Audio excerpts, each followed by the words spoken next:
Welcome back to Zarila Hoa Stories.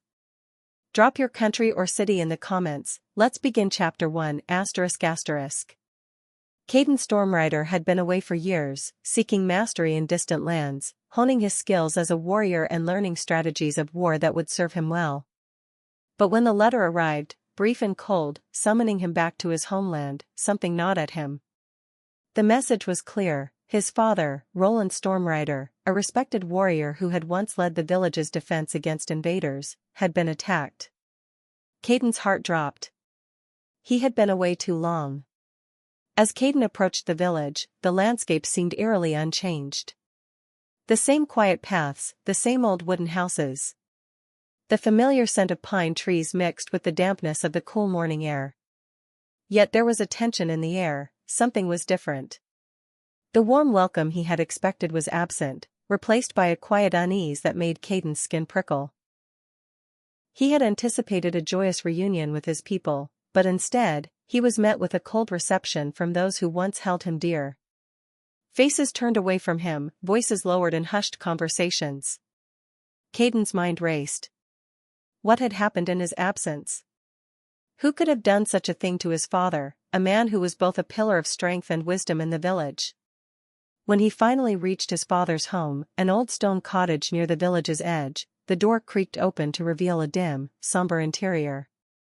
His father, once a towering figure of vitality and power, now lay on a simple cot, pale and frail. The once proud warrior had been reduced to this, with an air of pain lingering in his eyes. Roland's face, though aged, was still unmistakable, his piercing blue eyes still holding the remnants of the strength Caden remembered. But there was a sorrow in those eyes now, a sorrow that only time and betrayal could bring. Caden knelt by his father's side, gripping his hand tightly. "Father, what happened?" Caden's voice cracked, the raw emotion of seeing his father in such a state flooding him. Roland's lips twitched into a faint, pained smile. "You've come back, too late, my son." His voice was weak, but still carrying the weight of wisdom and authority. "They came in the night, men working for someone powerful. They wanted to break me, to weaken the village. They thought if they could hurt me, they could control the rest." He paused, coughing weakly, his breath ragged. It was Malric. Lord Malric Vorn. Caden's blood ran cold at the name. Lord Malric Vorn was a warlord who had been quietly expanding his influence across the region, using fear and manipulation to rise to power. But he had always remained in the shadows, a figure of rumor and speculation. To hear his name tied to the attack on Caden's father, to the ruin of the village's heart, struck Caden with the fury of a storm. "I'll make him pay, father," Caden swore, his grip tightening on Roland's hand. Roland's eyes darkened, and he gripped. Chapter 2 **The Price of Silence**. After Caden's emotional reunion with his father, the weight of Roland's words settled heavy in his chest. The village, once a place of warmth and camaraderie, now felt like a ghost town, where whispers carried more than just news, they carried fear. In the days following his return, Caden sought to uncover the truth behind the attack on his father, but the answers remained elusive. The village had changed in his absence, and something darker had taken root. Caden's first attempt to seek answers came from the elders of the village. These were the people who had been closest to his father, the ones who had stood beside him in battle and shared in his victories. Caden thought they would be the first to speak out, to help him understand what had happened, but he quickly realized that fear had silenced them all. The once strong leaders, who had faced countless hardships alongside his father, now seemed like husks of their former selves. They avoided his gaze, speaking in half-truths, and deflecting his questions with vague responses. One elder, a man named Garrett, looked at Caden with a sorrowful expression, as if he wanted to say something but was too afraid to speak. Caden pressed harder, desperate for answers. "What happened to my father? Who attacked him? I need to know." Garrett hesitated, then muttered, "It was Lord Malric's men, we had no choice. They threatened us. They threatened the whole village." Caden's stomach tightened at the mention of Malric's name. His father had been a symbol of strength, a man who had stood against threats far greater than Malric. To hear that Malric's forces had been able to attack him so easily was a bitter pill to swallow. Caden's fists clenched in anger, but he controlled himself, not wanting to let his frustration boil over. As Caden left the elder's house, the weight of the conversation lingered in his mind. It wasn't just Malric's attack on his father that troubled him, it was the reaction of the villagers. They had all become cowed, too afraid to stand up for what was right. Caden had always believed in the power of community, but now it seemed as if the people who once trusted his father were paralyzed by fear. Later that evening, as Caden sat alone by the fire, a figure approached him. It was Silas Blackthorne, a seasoned warrior and an old friend of his father. Silas had always been a pillar of strength, someone Caden had looked up to during his youth. But even Silas seemed different now, his once sharp eyes were clouded with years of hard fighting and loss. "You're looking for answers, Caden," Silas said quietly, his voice rough. "But you're asking the wrong people. The truth is buried under too much fear. People are afraid of what Malric can do." Caden stared into the flames, his mind racing. "I'm not asking for permission," he replied.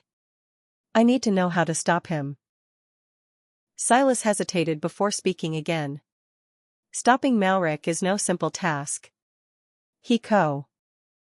Chapter 3, The Unseen Hand ****. In the aftermath of his unsettling conversations with the villagers and his father's cryptic warning, Caden Stormrider knew that the only way to defeat Lord Malric Vorn was to understand his true power. The attack on his father had been a warning, but Caden's anger and determination to act were stronger than ever. He needed more than vague rumors, he needed to know the full extent of Malric's influence. Caden's journey for answers led him to a secretive meeting with Alara Wynn, a fierce and enigmatic woman who seemed to know more about the inner workings of Lord Malric's operations than anyone else. Caden had met her briefly in his younger days, but now, she appeared to be an ally of necessity. Alara had her own vendetta against Malric, and their shared desire for revenge was the glue that brought them together. Their first meeting took place under the cover of night in a secluded part of the village woods.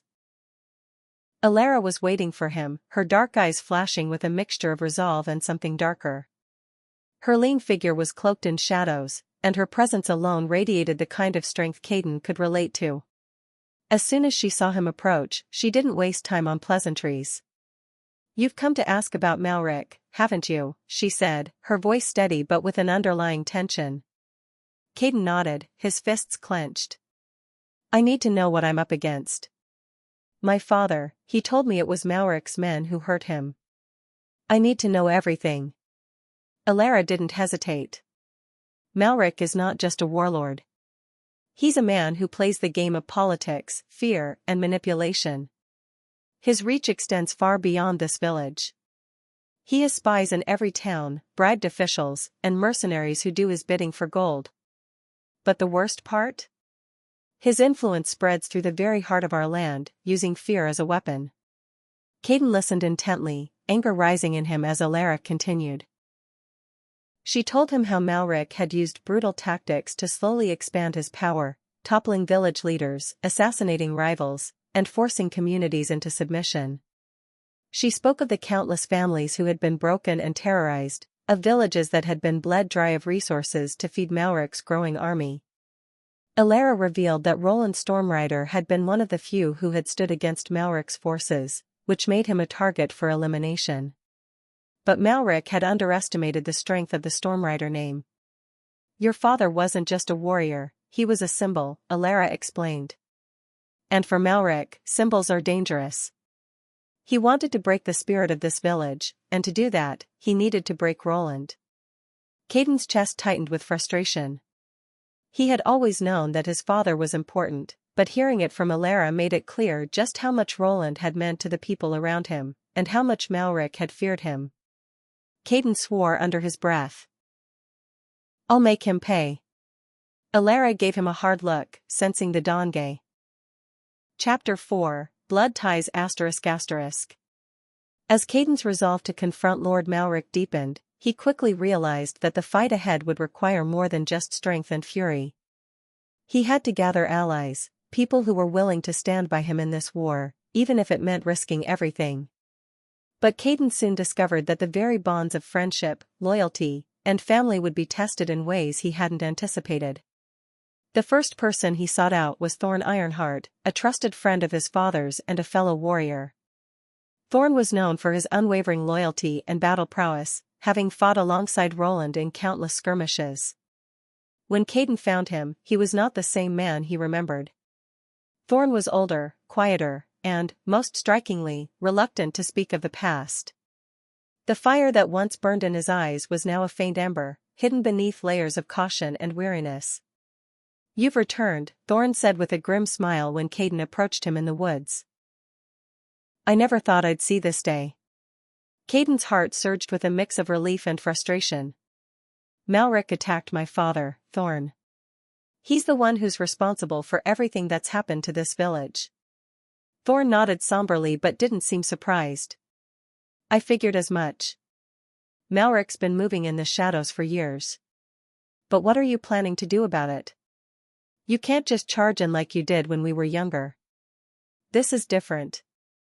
Caden's eyes narrowed, the fire of vengeance still burning within him. "I'm going to make him pay. No one does this to my family, to my people. I'll do whatever it takes." Thorn stepped forward, placing a hand on Caden's shoulder. "Listen, Caden, I know you want to fight. I know you're angry. But there's more to war than just swinging a sword. You need to think, to plan. You can't do this alone. And you need to understand that once we start, there's no turning back." Caden was shaken by Thorn's words, but his determination only grew. "Then help me. Help me end Malric's reign before it consumes everything." Thorn sighed deeply, looking out over the village as if he could already see the bloodshed that would follow. "I'll help you, Caden. But you need to know that we're not just fighting for revenge. We're fighting for the future of this land. And once you cross that line, there's no coming back from it." Caden was silent for a moment, considering the weight of Thorn's words.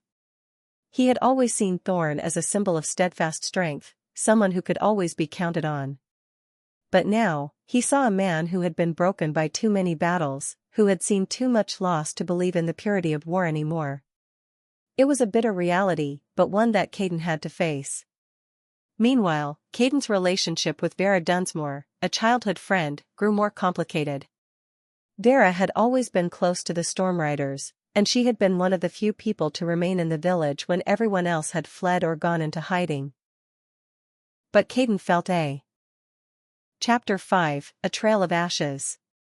Caden's campaign against Lord Malric Vorn was no longer just a personal vendetta, it had become a full-scale operation. With Thorn, Silas, and Alara by his side, Caden began striking at the heart of Malric's forces, targeting his supply lines, ambushing his mercenaries, and dismantling his web of influence piece by piece. Each small victory, however, was a reminder that the war had escalated into something far more complex and dangerous than he had initially imagined. The first few raids were tactical and precise. Caden and his growing group of rebels, including Thorn and Silas, worked swiftly to sabotage Malric's operations, striking when the enemy least expected it. They hit a key supply caravan, setting it ablaze and leaving no survivors behind. The attack was brutal, but effective.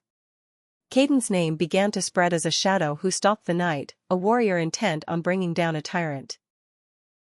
But the more successful their strikes became, the more Malric's retaliation grew. It was clear that Malric was no longer underestimating Caden. His men began to fight back with greater ferocity, turning the quiet village landscapes into battlegrounds. Caden's allies, though experienced, were feeling the strain of this intensifying conflict. The toll of battle was starting to wear them down, both physically and emotionally. Thorn, who had always been Caden's pillar of strength, seemed to retreat inward, his usual boldness fading. Silas, while still sharp, had grown weary of the constant bloodshed. Even Alara, who had been a fierce and calculating ally, started to show signs of doubt, as though she questioned whether their actions were truly bringing them closer to their goal or merely sinking them deeper into a pit of violence. Caden was beginning to see the cracks in their unity. The lines between friend and foe were blurring, and trust had become a fragile thing. Every raid brought new casualties, and each success only made Malric more determined. It wasn't just his soldiers Caden had to contend with now, it was the loyalty of his allies and the unrelenting shadow of doubt that loomed over his mission. During one of their raids, they struck a key outpost belonging to Malric's second-in-command, a ruthless commander named Brenner. The attack was swift, but Caden's heart sank when he saw the aftermath. Among the debris and flames, civilians who had been caught in the crossfire lay lifeless, their homes reduced to ashes. Caden's anger flared, but so did the cold realization that innocent lives were being lost because of his actions. Alara, who had been a staunch ally up to this point, gave him a hard look. "This wasn't the plan, Caden. This is not the kind of war we intended to fight." Caden stood amidst the ruin, his hands clenched into fists. "I'm doing what's necessary. We can't let Malric get away with this." But Alara's words lingered, and for the first time, Caden wondered whether the cost of victory was too high. Chapter 6, The Betrayal ****. Caden's campaign against Lord Malric Vorn had become more treacherous with each passing day. The early victories had brought him hope, but as the war continued, it became clear that trust was in short supply. The alliances he had forged with people from his past, friends, comrades, and allies, began to crack under pressure. It was in this volatile atmosphere that Caden was forced to face one of the harshest realities of war: betrayal. The chapter begins with Caden's group planning another strategic strike against one of Malric's heavily fortified strongholds. As always, Caden relied on the help of his trusted allies, Thorn, Silas, and Alara, to plan their next move. Each of them brought valuable skills to the table, but the growing tension within their ranks was palpable. Thorn had become increasingly distant, his doubts about the war's direction gnawing at him. Silas was worn thin by the constant conflict, while Alara's once steadfast loyalty began to waver as the costs of their actions mounted. Yet despite these cracks, they were united in one goal: to destroy Malric's empire. But unbeknownst to Caden, there was a traitor within their midst, Vera Dunsmore. Vera had been a childhood friend of Caden's, someone he had trusted implicitly. When the war had begun, she had promised to stand by him, to help him gather information on Malric's forces. Yet, as Caden prepared for the raid, he began to notice strange inconsistencies in her behavior. She would disappear for long stretches of time, always returning with just enough information to keep Caden's trust. Her actions seemed to align with the group's interests, but something about her was off. It was a quiet, insidious feeling that Caden couldn't quite place. The truth became clear when the group set out on the mission to infiltrate Malric's stronghold. As they moved through the dense forest under the cover of night, Caden's instincts told him something was wrong. When they arrived at the designated meeting point, an ambush was waiting for them. Malric's elite soldiers, led by Vera herself, sprang from the shadows, weapons drawn. It was only then that Caden realized the full scope of her betrayal. She had been working for Lord Malric all along, feeding him intelligence on their movements. The betrayal hit Caden like a physical blow. Vera, the friend he had known since childhood, stood before him as an enemy. Her eyes were cold and calculating, the warmth that had once defined their friendship replaced by a steely resolve. "You should have known, Caden," Vera sneered, her voice laced with bitterness. "You were always too idealistic, too naive to see it. Malric knows how to use people like you. He doesn't need warriors like your father, he needs puppets, people willing to sacrifice everything for a cause that isn't even their own." Caden stood frozen, his heart pounding in his chest.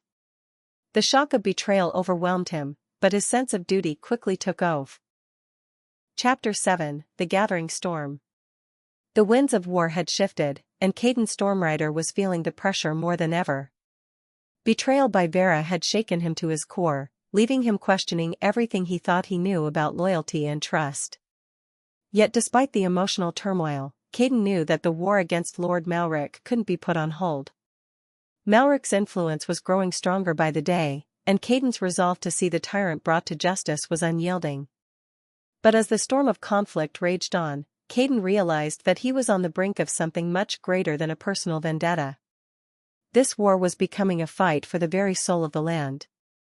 With his most trusted allies, Thorn, Silas, and Alara, Caden began planning the final assault on Lord Mauric's stronghold. It was a risky, desperate mission, but Caden felt it was their only option. Mauric's fortress had been fortified with layers of security, and any attempt to penetrate it would result in heavy casualties. Yet, they had no choice. The rebellion was small, and without the fall of Mauric, they would never stand a chance of freeing the region from his reign of terror. As they began to prepare, Caden couldn't ignore the unease in his heart. The shadows of doubt from Vera's betrayal still clung to him, gnawing at his sense of trust. Alara had been steadfast by his side, but even she seemed to carry a heaviness about her. She no longer exuded the unshakable confidence that had made her such an invaluable ally. Caden sensed that Alara, too, was grappling with her own internal battles. They had fought side by side, but as they approached this final push, Caden feared that the war was consuming them all, body, mind, and soul. Thorn, too, was changed. Though he had agreed to fight in the final assault, his earlier warnings about the cost of vengeance echoed in Caden's mind.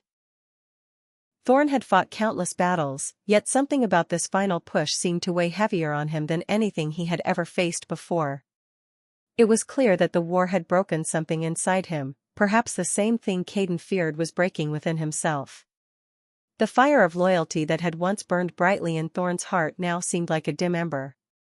Despite the looming doubts, Caden knew that their only chance at victory was unity. His leadership had to remain strong.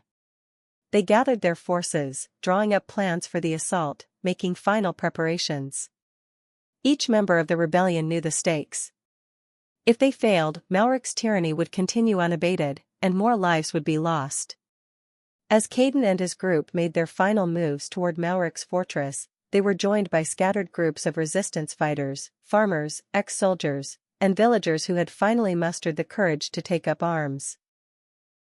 The rebellion was now a larger, more organized force than it had ever been before, though it was still vastly outmatched by Mauric's well-trained army. In the quiet moments before the Chapter 8, War's End. The final battle had arrived. Caden Stormrider stood at the head of a ragtag army made up of villagers, former soldiers, and the last remnants of his rebellion. The winds of war had torn through the land, and the confrontation with Lord Mauric's forces was inevitable. Caden's eyes were fixed on the towering walls of Mauric's fortress, its dark silhouette a symbol of the tyranny that had held the region in its grip for so long. The time for subtlety was over. This was the final confrontation. The rebellion had made its way through a series of skirmishes, cutting off Mauric's reinforcements and weakening his hold on key locations. But even now, as they approached the gates of the fortress, Caden could feel the weight of the moment. His allies, though loyal, were weary and battle-scarred. Thorn, who had warned him about the cost of vengeance, looked grim, his once unshakable confidence dulled by the endless violence they had endured. Silas, too, was growing older, his body worn from years of war. Alara, though a steadfast ally, carried the same burden of doubt and grief that seemed to weigh down everyone in the rebellion. Yet despite all of this, there was no turning back. Caden had made his choice. The battle began at dawn, with the rebel forces charging toward the walls of the fortress. Mauric's soldiers, well-trained and battle-hardened, met them head-on.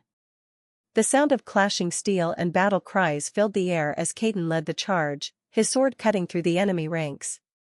For every victory on the battlefield, though, there was a price to be paid. Both sides suffered casualties. The once proud rebellion, driven by the thirst for justice and revenge, was now facing the ugly reality of war. In the chaos of battle, Caden fought his way toward the heart of the fortress, determined to face Mauric himself. His sword was covered in the blood of his enemies, but he could feel the weight of the cost with each swing. Every cut, every strike, was not just a blow to Mauric's army, it was a blow to Caden's own humanity. Finally, after what felt like an eternity, Caden reached Mauric's inner sanctum. Lord Mauric Thorn was waiting for him, his eyes cold and calculating, a cruel smile curling on his lips. "You've come to finish it, then?" Mauric's voice was as venomous as ever. "You think you've won, but you're just a pawn in a game far bigger than you." Caden's eyes burned with fury. No. I've come to end this. To end you.